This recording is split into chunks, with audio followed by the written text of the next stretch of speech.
Tendría que hacer una pregunta, porque de alguna manera en los textos bíblicos encontramos, bueno, como que una tensión, y de hecho, no sé si la hayan vivido los primeros cristianos, entre pensar, bueno, si Dios está vivo, Dios cambia, pero a la vez tiene que ser inmutable, ¿no? Exactamente. O sea, fíjate que esto es muy, muy importante. La mayoría de los pensadores, que yo llamo pensadores que no terminaron la serie dialéctica adecuadamente, ¿qué es la serie dialéctica? Que no hicieron las preguntas pertinentes y no se detuvieron hasta donde era pertinente detenerse, que se detuvieron antes en las preguntas que fueron armadas. Entonces, estos pensadores, muchos de ellos, suponen que los antiguos eran retrasados mentales, papanatas, cosas. Eso sí. ¿Por qué te lo digo? Porque muchos de ellos creen que de verdad los antiguos no se daban cuenta cuando un texto contradecía a otro, y que les importaba un comino y los dejaban juntos y seguían adelante. No se dan cuenta, no entienden, como Thomas Kuhn, en un libro muy bueno que tiene, que se llama La Atención Esencial. Léanlo, porque el Fondo de Cultura Económica lo editó hace algunos años, porque que ahora quiere desaparecer Zuckerman, bueno, ese fondo de cultura tan fundamental, editó algo muy interesante. En este libro de La Atención Esencial nos cuenta Kuhn cómo, al estar leyendo la física de Aristóteles, se dio cuenta de que para Aristóteles la física era otra cosa y no lo que él pensaba que era la física. Que para Aristóteles los conceptos que nosotros hoy manejamos de movimiento no son lo mismo que para nosotros. Y entonces dijo, caray, cuando caí en cuenta de cómo pensaban los griegos sobre esto, y en particular Aristóteles, muchos pasajes que ya yo creí que ya había entendido, cambiaron de sentido, y los que no entendía los pude entender. Entonces, ese es el problema, que la gente no quiere hacer en esta serie dialéctica el esfuerzo de ir a pensar como los antiguos. A veces puede ser imposible. La subjetividad, la perspectiva que tenemos en el sentido de Ortega, es muy fuerte. Somos del siglo XXI, nacimos bajo la llama de la razón, etc. Pero aún así, si nos esforzamos, podemos tratar de entender más o menos, con cierto nivel de profundidad, algunas de las formas en que pensaban esos antiguos. Y cuando hacemos eso, lo que descubrimos, y es bien interesante, es que no son contradicciones para ellos, sino que lo que hoy nos parecen contradicciones son algo que se encadena una cosa con la otra. Y hoy lo vamos a ver en este tema. Por ejemplo, vamos a ir viendo eso. Por ejemplo, claro que saben que Dios... ¿Cuál es la esencia del Dios de Israel? ¿Qué es uno? Bueno, no, es que pensé en el Shema, pero... El nombre.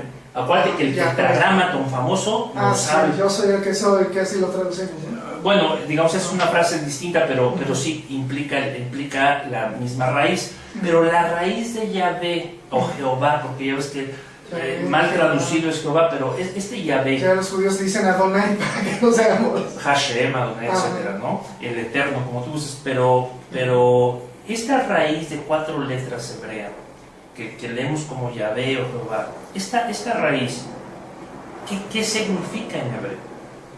Y la traducción es muy simple: el que está viviendo, el viviendo.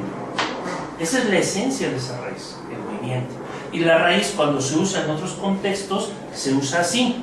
Porque fíjate, en el hebreo no existe el cero estar como tal. No, sí, de hecho. Entonces, no tienes un verbo para decir yo soy o yo estoy, pero sí tienes uno para decir yo vivo. Porque el cero estar es un pensamiento muy helénico. En cambio, el vivir es un pensamiento muy hebraico. Traducimos un poco mal, ¿no? No, muy mal. Si tú te sentaras un rato con nosotros aquí en la Fundación de Cosas, saldrías azorado de las malas traducciones que hemos hecho a lo largo del tiempo. Pero las hacemos porque hacemos desde nuestra época y con agendas teológicas, en fin. Sí, es inevitable. Con ignorancia, porque hay muchas cosas que no sabemos de idiomas. Sí, hace muchos años. Yo recuerdo que estudiando con un misionero australiano, él nos estaba pasando unos manuales de teología me parece que es de la iglesia anglicana, y como que de hecho para hablar de los 10 mandamientos, como que lo que pensábamos que decía la Biblia no era lo que decía en lo original, nos quedábamos así como que, ¿qué onda? ¿Qué es esto? Claro. Sí, entonces ahorita que me dijiste esto, pues sí. Y de hecho es una pregunta que yo tenía porque hace poquito estuve leyendo justamente que en hebreo no existía el verbo ser. Y yo dije, bueno, ¿y por qué rayos decimos que Jehová o Yahvé es yo soy el que soy? Es ¿no? que está mal traducido. El viviente, entonces. Su nombre quiere decir eso, Ujú. el viviente. Por eso tenemos pedazos que dice el pozo del viviente que me ve y cosas así. Sí. ¿Por qué? Porque esa es la esencia. Y para el hebreo, lo que vive cambia. De hecho, si tú te pones a pensar un ratito en la realidad del mundo físico, ¿qué hay en el mundo físico dentro del tiempo que no cambia? Solo, bueno, las leyes, yo lo vería así. Porque las leyes lo que... Pero las leyes no cambian. están en el mundo físico, son conceptos. Sí, sí, ¿Qué hay en el mundo físico de las cosas, el cósico que dicen los filósofos? ¿Qué hay en el mundo físico que no cambia? Es que hasta los átomos cambian. Nos están desintegrando. Ajá. Todo cambia. Todo cambia, como diría Heráclito, Ajá. ¿verdad? Sí, sí, sí. Entonces, al hebreo promedio, lo que sabemos con certeza es que le queda claro que Dios cambia. Por eso no tiene problema en escribir en todos lados en la Biblia que Dios cambia. ¿Dónde no cambia? No cambia en su voluntad para su pueblo. No cambia en su deseo de hacerle el bien a Israel, pero es otra cosa. Vale. Como yo puedo decir, bueno, yo soy Raúl y me sigo desgastando, pero claro, alguien dirá, pero Dios no está en el tiempo. Por eso es que no cambia. Pero el hebreo no tiene ese concepto, porque de hecho la lengua hebrea no tiene tiempos, como los entendemos en los idiomas occidentales. No habría como pasado. No, lo que tiene son algo que llamamos estructuras, beanim, pero no tiene tiempos como tales. Al hebreo no le interesa cuándo se hizo una acción, sino le interesa si la acción se terminó o no se terminó y cómo se hizo, cómo se hace. Le interesan los resultados más, y si la acción ya acabó pero el resultado continúa o si no. Eso es, esa digamos, es la forma de pensar del hebreo, del cananeo.